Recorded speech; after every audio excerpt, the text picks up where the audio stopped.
ओम स्थापकाय च धर्मस्य सर्वधर्मस्वरूपिणे अवतारवरिष्ठाय रामकृष्णाय ते नमः। जननीं शारदां देवीं रामकृष्णं जगद्गुरुं पादपद्मे तयोः श्रित्वा प्रणमामि मुहुर्मुहुः। नमः श्री अतिराजाय विवेकानन्दसूरये सच्चित्सुखस्वरूपाय स्वामिने तापहारिणे।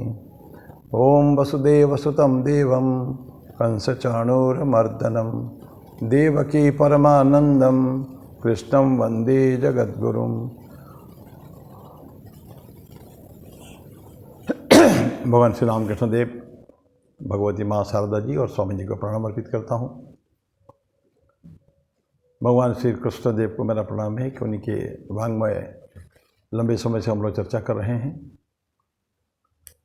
और मेरे गुरुदेव को मेरा प्रणाम है। गुरुदेव पूजनीय स्वामी भूतेशानंद जी को मेरा प्रणाम और आप सभी को प्रणाम है। लास्ट टाइम हम लोग भगवद गीता का 57वां श्लोक 18वां अध्याय का को पढ़ रहे थे, उसको आगे बढ़ाएंगे। थोड़ा सा बच गया था, ठाकुर की कुछ उक्तियाँ उसके बारे में सब बच गया था, उसको फिर अभी पढ़ेंगे। और मैं एक भजन से शुरू करता हूँ, ठाकुर के ऊपर है। कल परम पूज्य स्वामी प्रेमानंद जी महाराज का जन्मदिन था 29 तारीख को,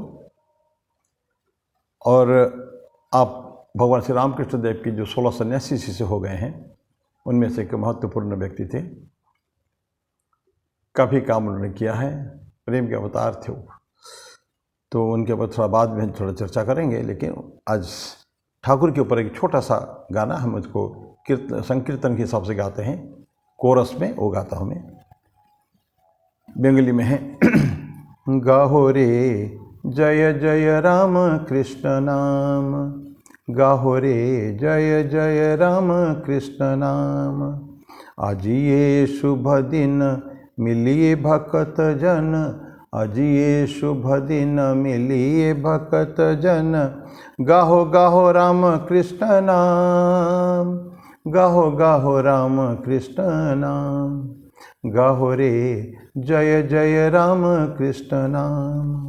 राम कृष्ण नामे राम कृष्ण प्रेमे, राम कृष्ण नामे राम कृष्ण प्रेमे। मातिया उठूक धरा धाम, मातिया उठूक धरा धाम। गाहो रे जय जय राम कृष्ण नाम, गाहो रे जय जय राम कृष्ण नाम। हरिते भूभार प्रेम अवतार, हरिते भूभार प्रेम अवतार। प्रभु राम कृष्ण गुण धाम, प्रभु राम कृष्ण गुण धाम। गाहो रे जय जय राम कृष्ण नाम, गाहो रे जय जय राम कृष्ण नाम। जय राम जय कृष्ण विश्वगुरु राम कृष्ण, जय राम जय कृष्ण विश्वगुरु राम कृष्ण। एकाधारे श्याम शिव श्याम, एकाधारे श्याम शिव श्याम। गाहो रे जय जय राम कृष्ण नाम, गाहो रे जय जय राम कृष्ण नाम। आज ये शुभ दिन मिलिए भक्त जन, आज ये शुभ दिन मिलिए भक्त जन। गाहो गाहो राम कृष्ण नाम, गाहो गाहो राम कृष्ण नाम। गाहो रे जय जय राम कृष्ण नाम, गाहो रे जय जय राम कृष्ण नाम।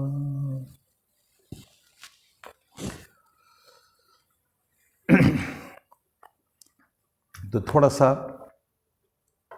हम थोड़ी सी चर्चा करेंगे पूजनीय स्वामी प्रेमानंद जी के संबंध में। हम जानते हैं ठाकुर के पास, रामकृष्ण देव के पास बहुत भक्त आया करते थे। उसमें से त्यागी शिष्य निकले, त्याग वैराग्य दूसरों को भी था, लेकिन 16 शिष्य ऐसे हुए उनके जो आगे चल के सन्यासी हुए थे। परवर्ती काल में उन्होंने सन्यास धर्म ग्रहण किया, स्वामी विवेकानंद ने सबको बाकी सबको संन्यास की दीक्षा दी एवं सबका नामकरण स्वामी जी ने किया ठाकुर के देहावसान के बाद। ठाकुर अगस्त 1886 में हो गए थे, उनका देहावसान हो गया था, महासमाधि हो गई थी। उसके बाद इन लोगों ने बाकी शिष्यों ने, तब तक 2-3 शिष्य तभी भी रेगुलरली आते नहीं थे, 12-13 शिष्य लगातार ठाकुर के पास रहते थे। ठाकुर का ऑलरेडी कैंसर, हम जानते कैंसर हो गया था 1885 के 1885 के जून के आसपास ये कंफर्म हुआ कि उनका कैंसर है।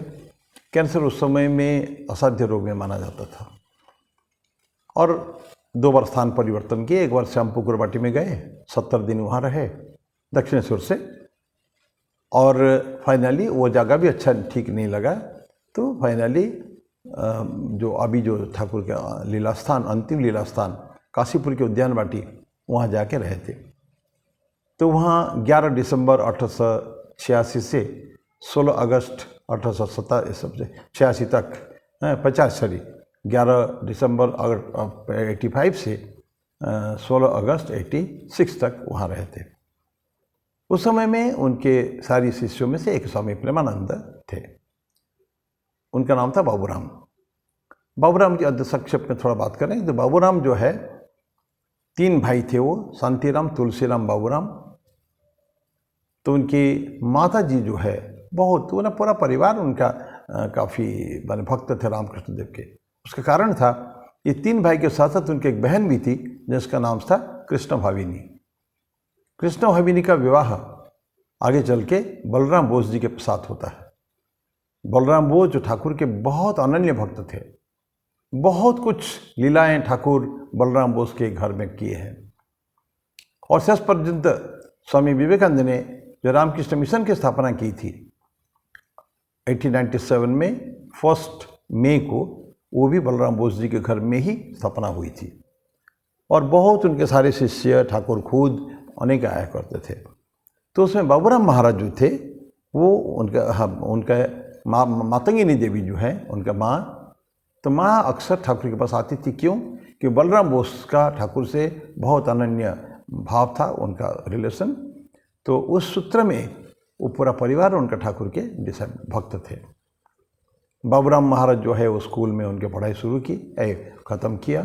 ग्रेजुएट करने के बाद वो कोलकाता आए थे हायर एजुकेशन के लिए, उच्च शिक्षा के लिए आकर मेट्रोपॉलिटन इंस्टीट्यूट जो है श्यामपुकुर के, वहाँ वो पढ़ते थे। वहाँ का हेडमास्टर थे मास्टर महाशय महेंद्रनाथ दत्त। वो भी आगे चल के ठाकुर के बहुत बड़े भक्त हो गए हैं, बहुत महत्वपूर्ण कार्य उन्होंने किया। तो ऐसे बाबूराम महाराज की यहाँ पढ़ाई जो चल रही थी, उस समय उनका क्लास फेलो थे राखाल महाराज, जो आगे चल के स्वामी ब्रह्मानंद होते हैं एवं जो रामकृष्ण मठ के प्रथम अध्यक्ष होते हैं। महान पुरुष वो भी थे सब, ईच वन वाज ग्रेट। तो उन्हीं के साथ जो ये आए यहाँ, यद्यपि उनको पता था कि हमारे घर के सभी व्यक्ति यहाँ के लोग भक्त हैं यहाँ के, तो भी आए। और बाबूराम महाराज बहुत पवित्र थे। ठाकुर बोलते थे Baburam is pure to his marrow, हड्डी हड्डी में वो माने वो ये थे। जीवन में कभी भी कोई अपवित्र बातें, कोई चिंतन उनके मन को स्पर्श करके भी नहीं गया था। ठाकुर को ऐसे ही व्यक्ति की आवश्यकता थी, क्योंकि ठाकुर जब समाधि में जाते थे तो समाधि में किसी के अपवित्र व्यक्ति का स्पर्श सहन नहीं कर पाते थे, चित्कार करते थे, चिल्ला उठते थे।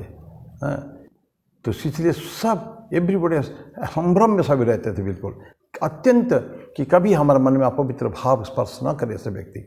फिर भी ठाकुर ने एक बार मास्टर को बोला कि अच्छा हो कि बाबूराम हमारे पास ही आ रहा है। कहानी बड़ी बड़ी है। तो उन्होंने फाइनली एक दिन मातंगिनी देवी आई थी, उनको ठाकुर ने बोला कि मैं तुमको कुछ मांगूंगा, तुम मेरे को दोगी? बोला हाँ क्यों नहीं, भक्त तो है, बहुत परम भक्तिमती महिला थी वो। बोले कि तो ठाकुर एकदम बोले फर्स्ट विदाउट एन इंट्रोडक्शन कि तुम तुम्हारा पुत्र बाबूराम को मेरे को दे दो यहाँ रहने के लिए। माँ ने एकदम हाँ कर दी, मना नहीं किया क्षण के लिए भी बिना सोचे। लेकिन फिर बोलती है कि ठाकुर बिना ऐसे कोई अपने बेटे को दे देता है क्या? तो मुझे भी आपसे कुछ चाहिए। ठाकुर बोले बोलो क्या चाहिए, देंगे, मैं भी तुमको दूंगा। तो बोलती है एक तो प्रथम है कि आपके श्री चरणों में मेरी मति हमेशा हो प्रतिक्षण, और जो कि थी, भक्ति थी उनकी, बहुत भक्तिमती थी, लेकिन फिर भी मांगा हमेशा तुम्हारे चरणों में मेरी मति हो। नंबर 2, मेरे जो 3 पुत्र है किसी की भी मृत्यु मेरे सामने न हो। ये एक बहुत बड़ी माने असंभव जैसा प्रतीत होने वाला ये मांग था उनका, लेकिन ठाकुर ने वो भी दे दिया। काल के विरुद्ध जाकर, काल कभी भी किसी को भी अपने गाल में ले सकता है, समा सकता है, लेकिन ठाकुर ने दे दिया 3 पुत्र में से कोई भी तुम्हारे जीवन काल में किसी की मृत्यु नहीं होगी। ये माँ ने मांगा, ठाकुर ने दे दिया। आश्चर्य की बात है वो। और इसे देखते परवर्ती काल में बाबूराम महाराज बहुत बीमार थे, सख्त बीमार थे। Nobody imagine that he will come back to life, लेकिन वो बड़ा मस्त बोले कि मुझे पता है कि मैं मरूंगा ही नहीं, क्योंकि मेरी माँ भी है और ठाकुर ने उनको आशीर्वाद दिया है माँ को कि उनके कोई भी पुत्र उनके जीवन काल में नहीं मरेंगे, और ऐसा हुआ भी और मृत्यु नहीं हुई। तो ऐसे व्यक्ति हैं जो रामकृष्ण संघ में उन्होंने फिर ज्वाइन किया, राखाल बाल के साथ आके पढ़ाई छोड़ दिया उन्होंने। मेट्रोपॉलिटन स्कूल में, इंस्टीट्यूट में पढ़ते समय फेल हो गए, लेकिन चिंता कुछ नहीं थी, संघ में आ गए और ठाकुर की खूब सेवा अर्चना की। बाद में हम देखते हैं ठाकुर जो चले गए अगस्त 16 को, फिर उन्होंने एक भूतहा मकान, पुराना जर्जर मकान को उन्होंने लिया, पहला प्रथमा मठ जो वहाँ कोलकाता में, तो वहाँ उस मठ में थे वो लोग। बनानगर में एक बिल्डिंग लिया उन्होंने, और वही इतना जर्जर था, लेकिन ठाकुर चले गए थे, उनका सपोर्ट कोई था नहीं शुरू में। Everybody neglected, ignored them. लेकिन फिर ठाकुर ने सपने में आके उन्होंने विज़न में बोला, उन्होंने सुरेंद्रनाथ मित्र को, सुरेंद्र हमारे बच्चे सब दर दर भटक रहे हैं, खाने को नहीं, पीने को नहीं, पहनने को नहीं, तो देखो। Suddenly he was shocked. फिर नरेंद्र को आके बोला उन्होंने, फिर हेल्प स्टार्टेड, धीरे धीरे बढ़े। पर दिसंबर महीना में 1886 के ही बाबूराम महाराज के माँ मातंगिनी देवी बहुत बच्चों को स्नेह करती थी। ये जो बच्चे जितने थे सभी के, मास्टर ठाकुर के जो शिष्यगण, सबको बोला आओ तुम लोग मेरे घर में कुछ दिन आओ, यहीं गांव में रुको, थोड़ा सा परिवर्तन भी हो जाएगा, ग्राम्य वातावरण में रहोगे। और सचमुच सभी गए। उस समय 9 लोग थे और सब गए। बहुत आनंद में उन्होंने बिताया वो समय, जाते समय ट्रेन में, आते समय, जाते समय, एवं वहाँ गांव में सुंदर शुद्ध वातावरण, वहाँ उन्होंने ठंडी दिन था, लेकिन प्रतिदिन रात को अग्नि के समक्ष बैठ के वो लोग जब ध्यान करा करते थे, ध्यान समाधि तक लंबे समय तक, नोबडी कुड इमेजिन कि कितना समय गुजर जा रहा था। पर एक दिन सडनली नरेंद्र को ऐसी इच्छा हुई ना, स्वामी विवेकानंद, तो विवेकानंद नहीं हुए थे, नरेंद्र नाथ को जीसस क्राइस्ट के ऊपर बोलना शुरू किया उन्होंने। मिडनाइट बिल्कुल, क्राइस्ट के ऊपर उनका त्याग, उनका बलिदान, उनका महान जीवन, उसके बारे में उन्होंने अत्यंत passionately spoke about Jesus Christ.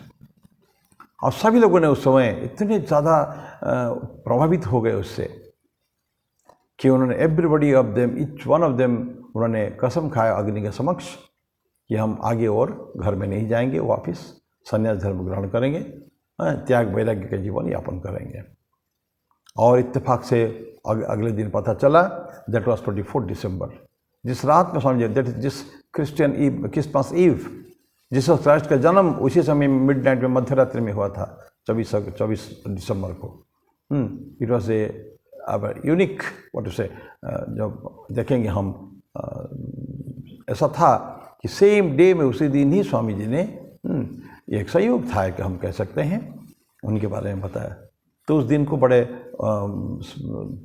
Ramakrishna mission में सेलिब्रेट होता है कि उसी दिन उन लोगों ने अपने कसम एक तो खाया था, त्याग वैराग्यमय जीवन को उदाहरण सामने रखते हुए। ठाकुर का तो उदाहरण था ही उनके पास, लेकिन फिर भी उस दिन जो नरेंद्र नाथ दत्त का जो स्पीच, जो एड्रेस, उनको उससे प्रभावित होकर सब आगे चल के संन्यास धर्म ग्रहण करते हैं। तो इस तरह का उनका ग्राम बाबूराम महाराज के घर में ही सब हुआ था, आठपुर में, गांव का आठपुर नाम है। तो बाबूराम फिर संन्यास हो गया ना, उनका नाम हुआ स्वामी प्रेमानंद। कितना प्रेमी थे, इतना प्रेम के अवतार जैसा थे वो। हाँ, सारा जीवन उनका रामकृष्ण संघ में, वो मठ के देखभाल करते थे, वो नए सन्यासियों को भी देखते थे। पूजा का भार स्वामी रामकृष्णानंद जब मद्रास भेज दिया गया उनको फरवरी 1897 में, स्वामी जी ने नया मठ स्थापित करने के लिए, तो पूजा का भार भी बाबूराम महाराज के ऊपर पड़ा। बहुत भक्त थे, परम भक्त ठाकुर के। और ठाकुर के साथ उनका डायरेक्ट रिलेशन बिल्कुल आप कहते, जैसे स्वामी जी का था, सभी का था, कि he was not doing anything बिना ठाकुर के, बिना परमिशन के। हर चीज़ में ठाकुर का परमिशन। इतनी ज़्यादा मग्न, इतनी ज़्यादा उनका डिवोशन था ठाकुर के प्रति। तो फिर पूजा का भार भी लिया उन्होंने, और मठ के सारी व्यवस्था, कौन आते कौन जाते, कौन खाया कि नहीं, कोई पिया कि नहीं, होल मैनेजमेंट द मठ। तब तो नया नया मठ था, हाँ, लेकिन डिवोटीज आना शुरू हो गए थे। रात को कोई 12 बजे 1 बजे आते हैं, 11 बजे बाबूराम महाराज घूम रहे हैं। कोई भोजन तो नहीं करके सोया तो क्या, कोई सो, ऐसा तो नहीं कि सो रहा है, मच्छर काट रहे हैं, मच्छरदानी पर नहीं है, क्योंकि उस समय कोई था ही नहीं व्यवस्था, गेस्ट हाउस की व्यवस्था, कोई भी आके कोई सो जाते थे।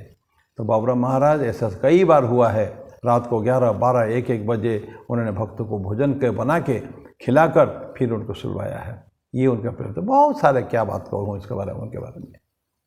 तो ऐसा फिर साथ साथ में उन्होंने इस बंगाल का भी काम देखा था, पूजा का काम, प्लस स्वामी जी ने उसको दिया था, तुम जाके ब्रह्मानंद जी ने उनका आगे दिया है, तुम पूर्व बंग जो है इस बंगाल, उसको तुम देखोगे। तो वहाँ जाके खूब जाते थे, वहाँ लोग काफ़ी उनको सम्मान करते थे, पीर बोलते थे। रामकृष्ण देव को वहाँ मुसलमान अपने पीर बोलते थे। बहुत मुसलमान थे तब भी थे, आया करते थे वो। तो घटनाएं अनेक हैं। तो उस तरह की वहाँ काम देखा। फाइनली यहाँ भी एक जैसे प्रेम का अवतार जैसे हैं रामकृष्ण मिशन के मठ मिशन में, तो उनका सब काम देखते थे वो सारे ये। Plus he was the manager of the math and he was called the mother of the math. Ramakrishna मठ के माँ उसको बोला जाता था उनके प्रेम के कारण। तो ये इस तरह का जीवन, उनका महान जीवन लंबे समय तक चला। और उनका जन्म था 1861 में 10 दिसंबर को था। अब तो खैर हर साल में बदलता रहता है पंचांग के हिसाब से, तो उस साल में वो 10 दिसंबर था, लेकिन नवमी की तिथि थी, तो कल नवमी तिथि थी, आज दशमी है, कल एकादशी है। तो इस बार 29 तारीख को पड़ा।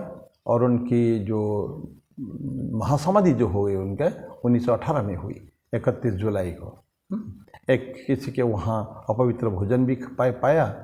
बहुत एक्सटेंसिव टूर के कारण बहुत कर्म, इतने ज़्यादा बिजी रहते थे, होल डे भी कह सकते 18-19 घंटा कह सकते थे। He was always busy in the affairs of the मठ। तो उनका बीमार हुआ है कि काला जर उनको हो चुका था। तो उसके बाद उनके फिर और शरीर ठीक नहीं हुआ। तो 31 जुलाई 1918 को तो माँ तभी भी जीवित थी। माँ बहुत प्यार करती थी उनको, बाबूराम महाराज को। तो उनका शरीर चला गया। इस तरह का करीब 58-56 साल का जीवन उनका रहा, 56-57 साल का जीवन रहा। तो आज में समाप्त करेंगे। महान महाजीवन है उनका, लेकिन इट सिर्फ एक जो टच अपन जो कहते हैं, थोड़ा सा संक्षिप्त में उनका बात किया, जस्ट टू सेलिब्रेट, अपने मन में उनके भावना के साथ सेलिब्रेट करने के लिए आज मैं ये बात बताई आपको। मैं यही बात को समाप्त करूं। थोड़ी सी गीता में पढ़ गया था जितना हो सकता है। आज 57 जो है, श्लोक नंबर 57 हम लोगों ने पढ़ते थे उस समय में। 57 श्लोक में क्या था? चेतसा सर्वकर्माणि मयि सन्न्यस्य मत्परः बुद्धि योगम उपाश्रित्य मच्चित्तः सततम भव। ये बुद्धि योग के विषय में हमने काफ़ी पढ़ चुके हैं, पूरा कंप्लीट कर चुके हैं उसको। तो समस्त कर्म को चित्त से मुझ में समर्पित करके मेरे परायण होकर बुद्धि योग का आश्रय लेकर निरंतर मुझ में चित्त रखने वाला हो। बुद्धि योग, भगवान कृष्ण बोलते कि ददामि बुद्धि योगम तम ये नमाम उपयांति ते। ठीक है, ऐसे कैसे लोगों को जो बहुत ही महत्वपूर्ण होते हैं, जिनका डिवोशन बहुत ज़्यादा होता है, उनके बुद्धि योग प्रदान करता हूँ, जिससे उसका व्यवहार करते हुए वो मेरे तरफ आ गए। ये नमाम उपयांति ते, ये भगवान कृष्ण की बात है, बुद्धि योग का आश्रय लेकर। तो बुद्धि योग कैसे कैसे आश्रय लिया जाता है, कैसे होता है, ये मैं ऑलरेडी बोल चुका हूँ। सिर्फ एक ठाकुर का एक उक्ति उसके ऊपर हम तो बोलेंगे। ठाकुर बोलते हैं ना कि क्या करना, समाज के लिए क्या करना है। इसके बारे में कुछ बातें हुई थी इस 57वां श्लोक में। लेकिन समाज के लिए काम करना इम्पोर्टेंट है, डेफिनेटली। स्वामी जी बोलते थे सेवा, ठाकुर ने खुद बोला था शिव ज्ञान से जीव सेवा बोला था। और स्वामी रामकृष्ण मिशन का जो सेवा कार्य है उसके उत्पत्ति भी हम यही कह सकते हैं, उसका सोर्स जो इंस्पिरेशन विवेकानंद जिन्होंने पहली बार सुना था उसको, एवं उस समय उन्होंने प्रॉमिस किया था कि मेरा बस चले। तो this is a great truth. One के वेदांत को ठाकुर ने रामकृष्ण देव ने लाके हमारे बीच में रख दिया। अगर मेरा बस चले, ये जो शिव ज्ञान जीव की सेवा है, all are God, veritable gods, God incarnates, प्रत्येक के अंदर हम भगवान देखकर, शिव देखकर, ईश्वर देखकर हम उनको जो सेवा करेंगे वो पूजा हो जाएगी। तो शिव ज्ञान से जीव की सेवा, इस भावना को उन्होंने मूर्त रूप दिया आगे चल के स्वामी जी ने। It is a great affair. Ramakrishna Sangh का जो होल जो एडिफिस है, तो उनका जो मूल भित्ति है वह सेवा कार्य के ऊपर है, कि वहीं से उन्होंने आत्मन मोक्षार्थम जगत हिताय च, स्वामी जी ने जब रामकृष्ण मिशन की स्थापना की 1897 फर्स्ट मई को, उन्होंने मोटो यही दिया था, आत्मन मोक्षार्थम, आत्मन अपने मुक्ति एवं जगत हिताय, जगत का कल्याण, दोनों चाहिए। ध्यान रखें, नरेंद्रनाथ दत्त कभी एक समय में सिर्फ समाधि में जाने के लिए, निर्विकल्प समाधि में चाहते थे। ठाकुर ने उनको तिरस्कार किया था, नहीं, तुम एक विशाल वटवृक्ष बनोगे, हजारों लाखों श्रांत क्लांत व्यक्ति तुम्हारे नीचे आके, तुम्हारे पास आके आनंद आराम प्राप्त करेंगे, आनंद खुशियाँ उनको होगी, खुशी होगी आकर। तो ऐसे तुम अपनी मुक्ति चाहते हो सिर्फ, ये तब धिक्कार किया था उनको। तो आज उन्होंने आत्मन मोक्षार्थम जगत हिताय च, लेकिन स्वामी जी के जीवन में आगे देखेंगे, आगे चल के उन्होंने अपनी मुक्ति को भी तुच्छ कर दिया, नहीं चाहिए हमको, मुझे मुक्ति चाहिए, मुक्ति के हमारा 14 पुरुष की मृत्यु हो चुकी है, ऐसा बोलते थे, मुझे मुक्ति नहीं चाहिए, और मेरी कोई संतानें जो है वो भी मुक्ति लाभ की कामना नहीं रखेंगे, और जो रखेंगे वो नरक जाएंगे। वो he who thinks of his own salvation will go to hell. See क्या उनकी भावनाएं, मन की भावनाएं स्वामी जी का, नरक जाएगा वो। सो स्वामी जी की से जो स्वामी जी बोलते हैं, हमको मुक्ति नहीं चाहिए, बारंबार पुनर्जन्म हो हम हमारे, और हम समाज के कुछ एक व्यक्ति जो तक वो मुक्त न हो जाए तब तक मेरी मुक्ति नहीं है, स्वामी जी बोलते थे। तो ऐसा उनकी उदाहरण है। तो ठाकुर बोलते हैं, अगर ये भी तो उन्होंने शंभू मलिक को पहले बोला था, अगर तुम्हारे भगवान के साथ तुम्हारा साक्षात्कार हो जाए तो क्या मांगोगे तुम ईश्वर से? क्योंकि उस समय शंभू मलिक ने बोला था कि ठाकुर महाशय, मैं ही मांगूंगा कि कुछ हॉस्पिटल, कुछ दवाखाना है, कुछ विद्यालय, कुछ तालाब, यही सब खुदवा देते हैं, लोगों का कल्याण भी हो जाएगा। ठाकुर बोलते ही नहीं, ये नहीं है। ठाकुर जब ईश्वर का विजन होगा तब तुम ये नहीं मांगोगे, ये तो छोटी मोटी बातें हैं। तुमको मांगना चाहिए अपनी मुक्ति, अपना आत्मकल्याण। आध्यात्म का मुख्य है आत्मकल्याण। ये है to see God, realise God. ईश्वर का लाभ ही मनुष्य जीवन का उद्देश्य है, ऐसा रामकृष्ण देव ने स्पष्ट एक बार नहीं अनंत बार कहा था। बाकी सब तो है, करना है, शिव ज्ञान से जीव सेवा करना है, but that is not main ambition. Main ambition, मुख्य लक्ष्य है, हमको वो करना पड़ेगा, अपनी रीयूनियन विद गॉड। तो ये ठाकुर बताते हैं कि तुम क्या मांगोगे? क्या हुई सो हॉस्पिटल ये मांगोगे? नहीं, स्कूल, पानी, वाटर टैंक्स या कुछ विद्यालय को शिक्षा संस्थान से मांगोगे या भिक्षा देने के लिए आल्म हाउस होते हैं जहाँ भिक्षा दिए जाते हैं, लोगों का सेवा की जाती है, ऐसा मांगोगे क्या? ये नहीं। ये सब जो सेवा कार्य तब तक अच्छे लगते हैं जब तक हम ईश्वर से दूर हैं। ईश्वर दूर है, इसीलिए हम केवल लक्ष्य हमारा मांगते हैं पब्लिक जनता की सेवा नहीं, पहले अपना आत्मकल्याण भी होना चाहिए, खुद को ईश्वर के दर्शन होना चाहिए, ऐसा मानते थे। तो तुम क्या मांगोगे? तो ये वो महान नहीं है उस समय। तो महान तुम्हारे लिए वो हो जाएगा तुम जब पहले ईश्वर के नज़दीक जाओ, not being moved far from ईश्वर। ईश्वर दूर नहीं, थोड़ा सा नज़दीक आए, to become near to him and finally it is reunion with God. उनके साथ क्या फिर मिलन हो जाएगा, सोर्स के साथ मिलन। हम लोग आए हैं ईश्वर से और जाएंगे, मिलेंगे जाके ईश्वर के साथ। तो हम अवे ईश्वर से दूर नहीं रह सकते ज़्यादा दिन, हमको आना है। ये जो आत्मकल्याण जो है ये हमको मांगना पड़ेगा। तो अभी जब मांगेंगे तो संसार के भला नहीं मांगेंगे, बल्कि क्या मांगेंगे, उनके साथ पुनर्मिलन।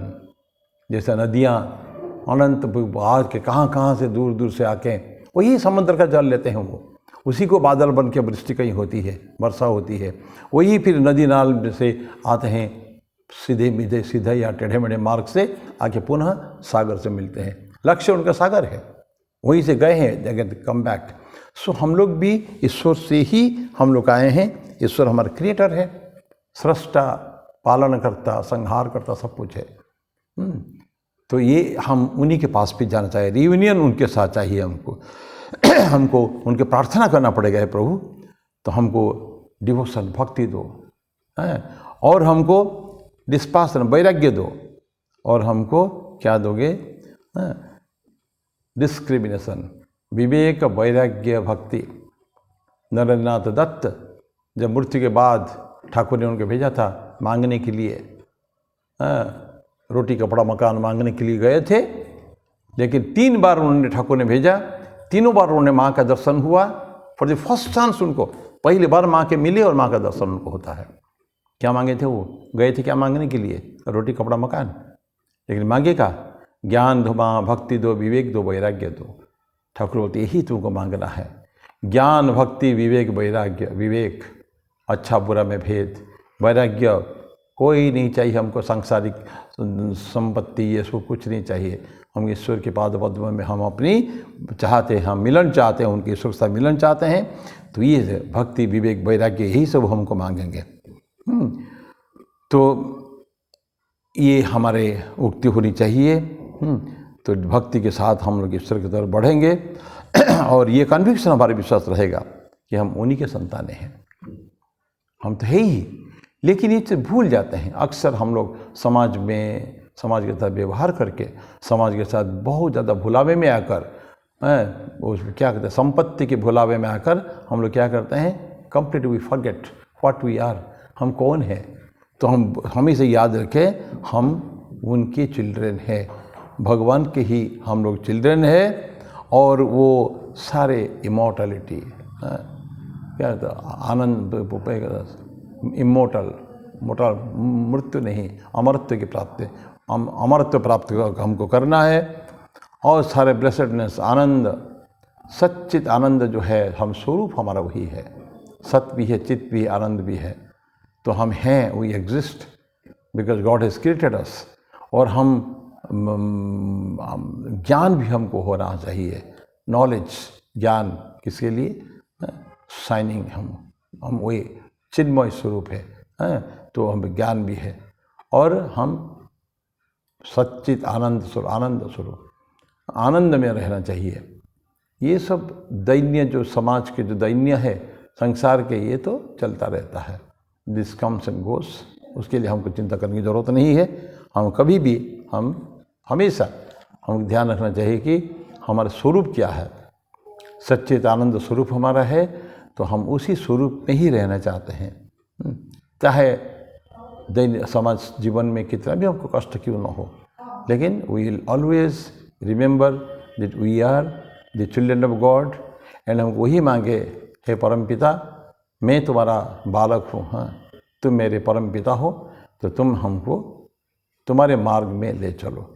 बस हम यही 57वां श्लोक का इसको करते हैं। 58वां श्लोक तो फिर अगले बार लेंगे हम लोग को। तो हम समाप्त करेंगे अभी। 58वां श्लोक खाली एक बार पढ़ ही लेता हूँ खाली, फिर समाप्त करेंगे। अगले बार तो पढ़ना है उसको। 58 मच्चित्तः सर्वदुर्गाणि मत प्रसादात् तरिष्यसि अथ चेत्तु अहंकारात् न श्रोष्यसि विनङ्क्ष्यसि। क्योंकि अर्जुन अभी भी इतने साल में भी 18वां अध्याय पढ़ते समय भगवान कृष्ण फिर बताता है, मुझ में चित्त रखने वाला होकर तू मेरे अनुग्रह से सभी कठिनाइयों को पार कर जाएगा। किंतु यदि तू अहंकार के कारण मेरी बात को नहीं सुनेगा तो नष्ट हो जाएगा। ये भी होता है, विनंक्षसी ना श्रुष्यसी, तुम अगर मेरे को नहीं सुनेंगे, दैट मीन्स अभी तक कन्विक्शन अर्जुन से नहीं आया है कि हाँ मैं युद्ध करूँगा। अभी आएगा, थोड़ी देर के बाद और आएगा। अंत टुवर्ड्स द एंड ऑफ और 18 चैप्टर और भगवद गीता, तो भगवान अर्जुन कहेगा हाँ तुम्हारी बात मैं समझ गया, and now I am free of all delusions, सारे मोह बरा नष्ट हो चुके हैं, तुम्हारी बात को मैं मानूंगा और जो तुम कहोगे वो मैं करूँगा। So I will fight that. Arjun अभी कहा नहीं है, तो लेकिन भगवान कृष्ण बोलते हैं तुम सब मेरे कारण ही सब होगा तुम्हारा कल्याण, लेकिन अगर तुम मेरे को नहीं सुनोगे मेरी बात को जो मैं बोल रहा हूँ तो तुम्हारा नष्ट हो जाओगे तुम। ऐसा करके ये अभिशाप नहीं है, लेकिन एक कौशन है, उनको सावधान कर देते हैं। तो मेरी बात सुन। तो वाणी को विराम दो। ओम शांति शांति शांति। हरि ओम तत्सत। श्री राम कृष्णार्पणमस्तु।